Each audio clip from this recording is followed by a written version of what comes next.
Um, when one of the things you'll see, if you take your kids to restaurants, they'll play waitress. If you ask them, let's play doctor, they will tell you, one of them will be the doctor, you be the patient. So some of the things that you can do, rather than having lots of fancy things, this is a classroom where they've made these little, they have a little bed area and all this. You don't need that at home. What you need at home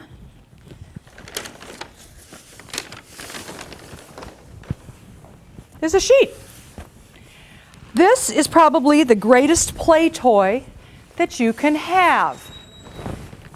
One, it can be on the ground and it can be snow. It can be the desert. It can be a mountain by putting a chair under it.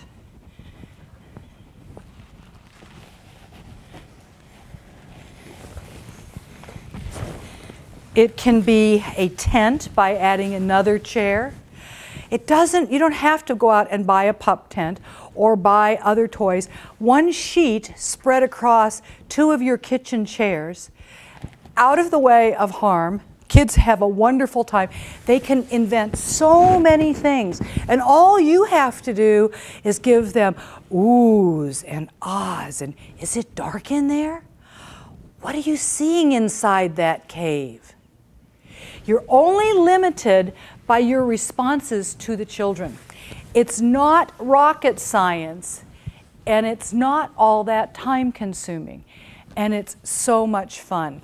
Think about what you could do. I would like you guys to think about what everybody could do. Talk to your person next to you. What could you do with this sheet that would be a unique plaything? Let's come up with 10 different ideas. A fashion show. So they could wear it. They could make a dress out of it. You could, yes? A circus tent. How perfect. Real easy. All you have to do is get a hook and hang it up, and then you have a tent. A ghost, absolutely. Old sheets, never throw them away. Don't cut them up to use them for car rags. Save them. How about light and shadow and reflection? What can you, when you hang it up and the kids can see, put a flashlight behind it and they can see through it, and you can do plays behind it. They love it. A curtain for a play. What else? Ma'am? I took yours, okay. Anybody have a new idea? Like parachute play, absolutely. You know what that's good for? That up and down movement. And you could go, oh, watch it go up and go down. And the words that you are using at that time are critical. One of the best things that we can do with our children, and it's really hard for us as adults, it's called mapping our actions. So as you're saying, I'm going over here and I'm going to open up this box of blocks. And I'm going to see how tall I can stack it. Normally, you would just go and open it and then say, watch what I'm doing. But no, what I'd like you to consider is how important your voice is. And I say, okay, I've got 3 and a yellow one. Now I'm putting a red one. It's sort of hard to think about talking out loud about yourself. I'm going over to the refrigerator and I'm going to make lunches. What shall we have for lunch? It turns into a game. And doing this, using your language, you are the best language models that your kids will ever have.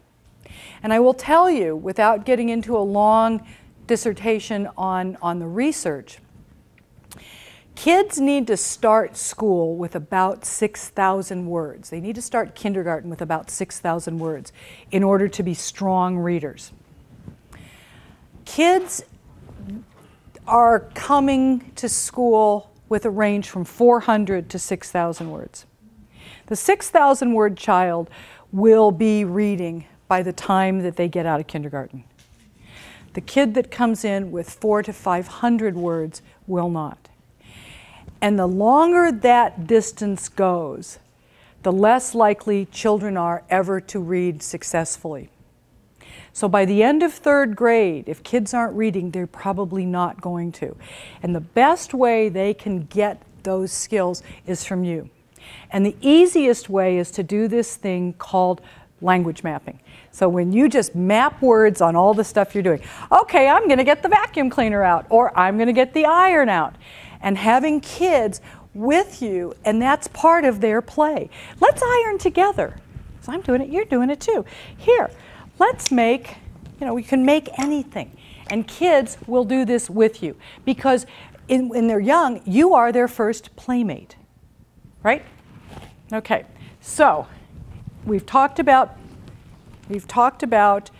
our playtime, or our pretend play.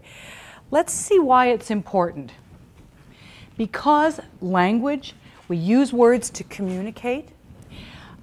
We can explore big ideas, things like over, under. People don't get those concepts automatically. We have to teach those concepts. We have to teach about, let's climb under that bridge. Who can put something on top of the building? And these are the words that we can use with our children before they ever hit a school age. Social skills, this getting along with one another.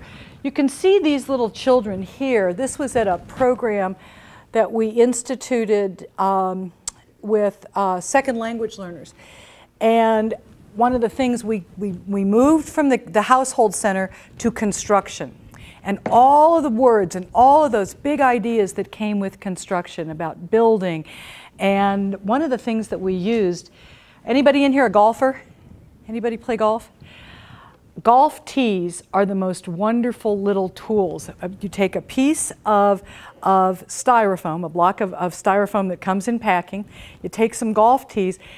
One of the big things about construction is being able to hit on something, to be able to pound something.